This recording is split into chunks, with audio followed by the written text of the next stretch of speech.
after you left IPID in 2018,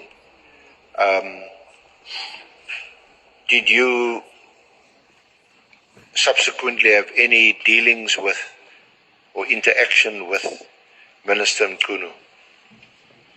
I got to know Minister Mchunu in that basis. Then after that, I kept contact with him, even though it was not regularly. But he's a person that I kept contact with him as a person of a high profile.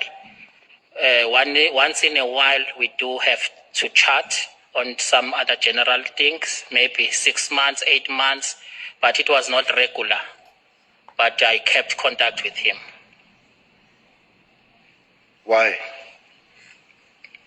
What would have been your common interest to keep contact with my Mr. common interest, Chair, this is I know this person as a premier, and I'm having now his direct contact with him. So he's a person I look up to as our high profile in the government, in politics. You only see these people on TV. Then once you have that, then I kept contact that now I know a premier. Chair, this is I know this person as a premier, and I'm having now his direct contact with him.